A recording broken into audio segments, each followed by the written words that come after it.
প্ৰিয় দৰ্শকবৃন্দ, আশা কৰোঁ আপোনালোক আটাইয়ে ভালে কুশলে আছে। আজিৰ ভিডিঅ'ত আলোচনা কৰিম একাদশী ব্ৰত মাহাত্ম্যৰ বিষয়ে। একাদশী কিয় পালন কৰিব লাগে, একাদশী পালন কৰিলে কি কি ফল পোৱা যায়, একাদশীত কি খাব লাগে, কি খাব নালাগে, একাদশীত কি কৰিব লাগে, কি কৰিব নালাগে ইত্যাদি সবিশেষ আজিৰ ভিডিঅ'ত আলোচনা কৰা হ'ব। আশা কৰোঁ আপোনালোকে ভিডিঅ'টো চাই ভাল পাব। ভিডিঅ'টি আৰম্ভ কৰাৰ আগে এটি অনুৰোধ, আপোনালোকে যেন ৰহস্য চেনেলটো ছাবস্ক্ৰাইব কৰি থয়, যাতে ৰহস্য চেনেলৰ পৰৱৰ্তী ভিডিঅ'সমূহ আপোনালোকে নিয়মীয়াকৈ চাই থাকিব পাৰে। আহক তেনেহ'লে ভিডিঅ'টোৰ মাজলৈ আগবাঢ়োঁ। বন্ধুসকল, একাদশী ব্ৰত পালন কৰিলে সমস্ত পাপৰ পৰা মুক্তি পোৱা যায়। আনকি পূৰ্বজন্মৰো পাপ স্খলন সম্ভৱ হয় এই একাদশী ব্ৰত পালন কৰিলে। হিন্দু শাস্ত্ৰ অনুযায়ী একাদশী অত্যন্ত গুৰুত্বপূৰ্ণ তিথি। বিশ্বাস কৰা হয় যে এই ব্ৰত পালন কৰিলে সমস্ত বেয়া কামৰ পৰা মুক্তি পোৱা যায়। বছৰত মুঠ 24টা একাদশী থাকে। অধিবৰ্ষত একাদশীৰ সংখ্যা হয় 26টা। একাদশী ব্ৰতত বিষ্ণুৰ আৰাধনা কৰা হয়।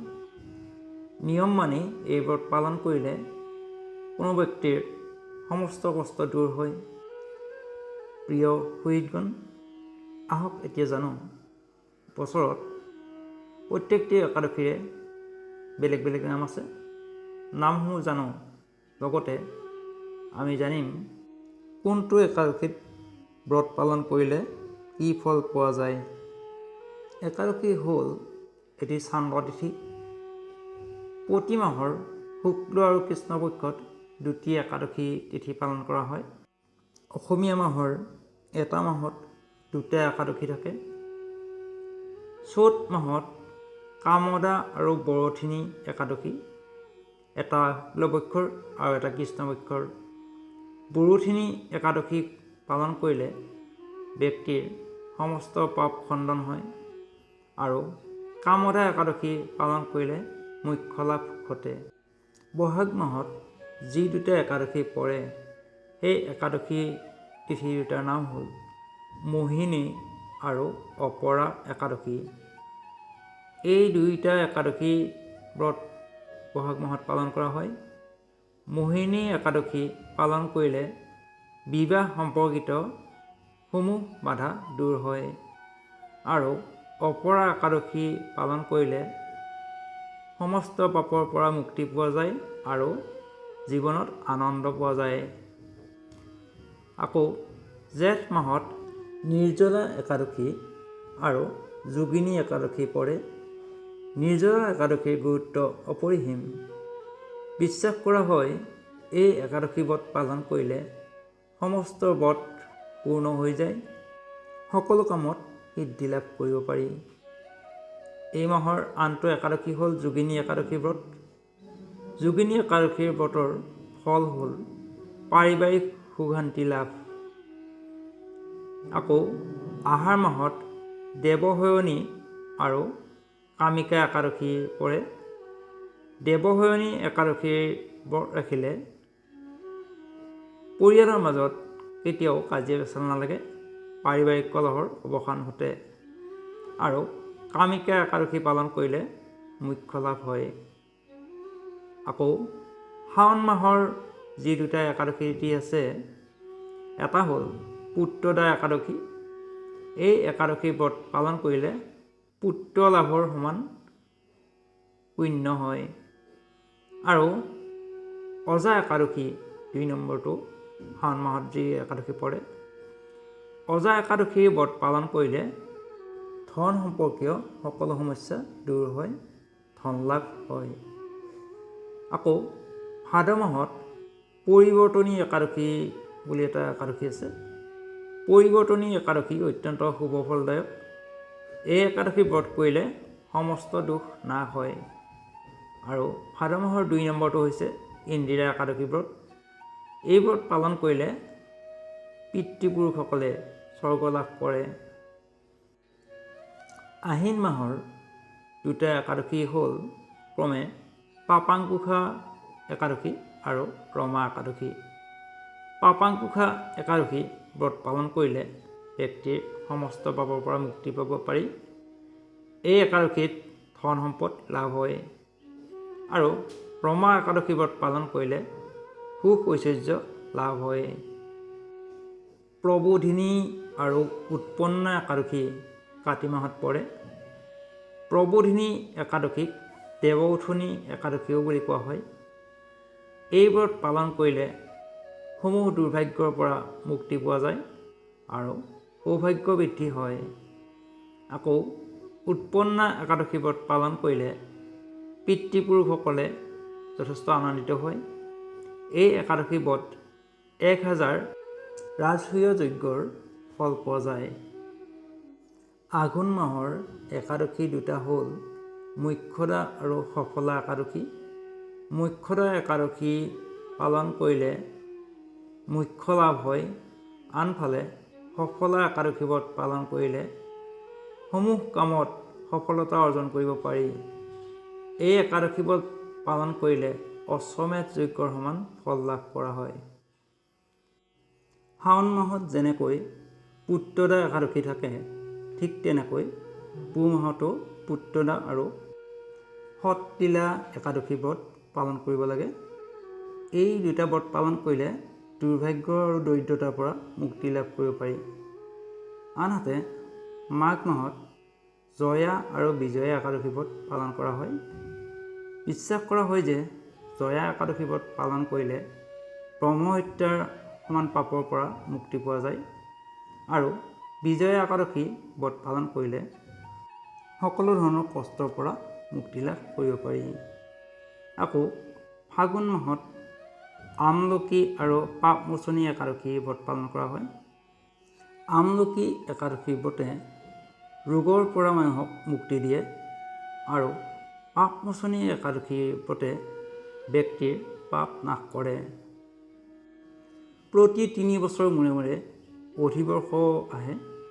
সেই সময়ত অতিৰিক্ত দুটা একাদশী পালন কৰিব লাগে, পদ্মিনী বা কমলা একাদশী আৰু পৰমা একাদশী। পদ্মিনী একাদশী ব্ৰতে সমস্ত মনোকামনা পূৰ্ণ কৰে।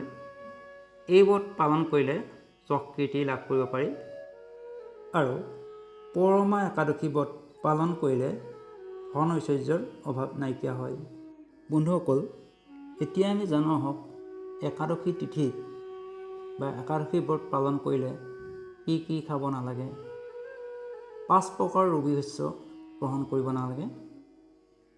নম্বৰ 1, ধানজাতীয় সকলো প্ৰকাৰৰ খাদ্য যেনে ভাত, মুড়ি, চিৰা, চুজি, খিচিৰি, পায়স, চাউলৰ পিঠা এইবোৰ খোৱা অনুচিত। গমজাতীয় সকলো প্ৰকাৰৰ খাদ্য যেনে আটা, চুজি, ময়দা, ৰুটি, বিস্কুট, হৰলিক্স ইত্যাদি একাদশীত গ্ৰহণ কৰিব নালাগে।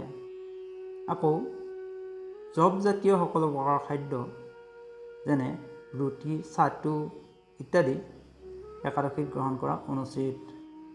আৰু যিকোনো দাইল যেনে মচুৰ দালি, মুগৰ দালি, মটৰ ইত্যাদি একাদশীত গ্ৰহণ কৰিব নালাগে।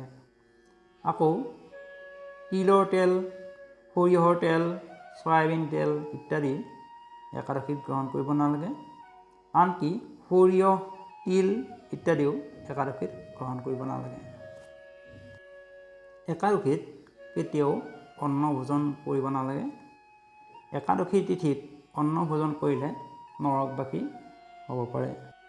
এই পঞ্চশস্যৰ যিকোনো এবিধ যদি আপুনি গ্ৰহণ কৰে তেনেহ'লে একাদশী ব্ৰত পালনৰ কোনো ফল নধৰিব।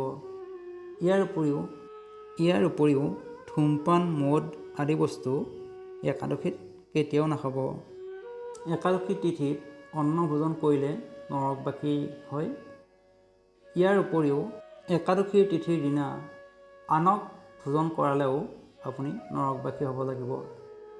একাদশী ব্ৰত পালনত অকল যে নিজৰ জীৱনৰ সদ্গতি হয় সেইটো নহয়, নিজৰ কৰ্মদোষত যদি আপোনাৰ পিতামাতা নৰকবাসী হৈছিল, তেনেহ'লে আপুনি একাদশী ব্ৰত পালন কৰি আপোনালোকৰ পিতামাতাক নৰকৰ পৰা উদ্ধাৰ কৰিব পাৰে।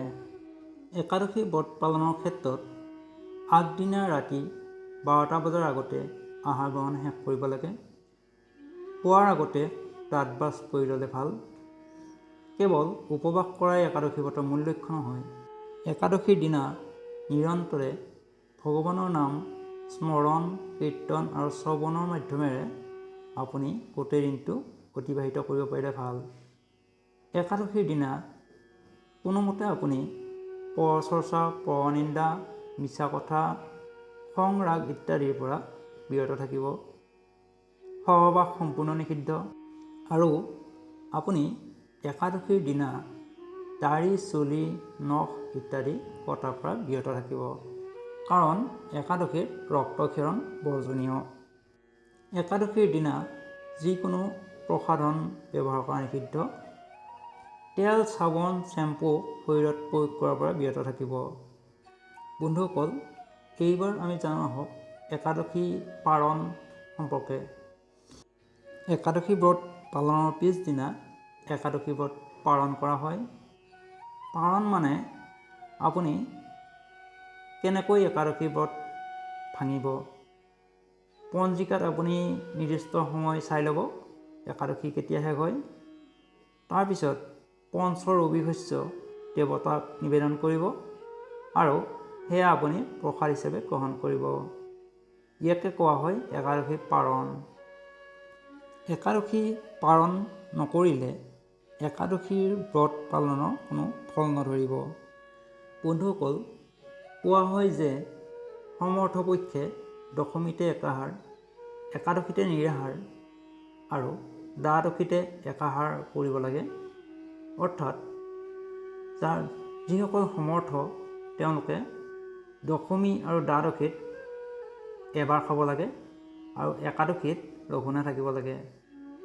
আৰু যদিও যিসকল অসমৰ্থ তেওঁলোকে কেৱল একাদশী ব্ৰতটো পালন কৰিলেই হয়।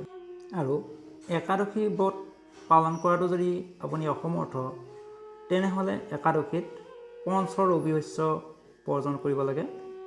ফল মূল ইত্যাদি গ্ৰহণ কৰি একাদশী ব্ৰত পালন কৰিব লাগে। বন্ধুসকল, আজিৰ ভিডিঅ'টো ইমানতে সামৰণি মাৰিবলৈ ওলাইছোঁ। যদিহে ভিডিঅ'টো চাই ভাল লাগিল তেনেহ'লে লাইক এটা নিশ্চয়কৈ কৰি দিব, কমেণ্টত জনাব আৰু ভিডিঅ'টো আত্মীয় স্বজন তথা বন্ধু বান্ধৱৰ মাজত শ্বেয়াৰ কৰি দিব, যাতে এই ভিডিঅ'ৰ পৰা সকলো লোক উপকৃত হ'ব পাৰে। আজিলৈ এৰিছোঁ। ধন্যবাদ।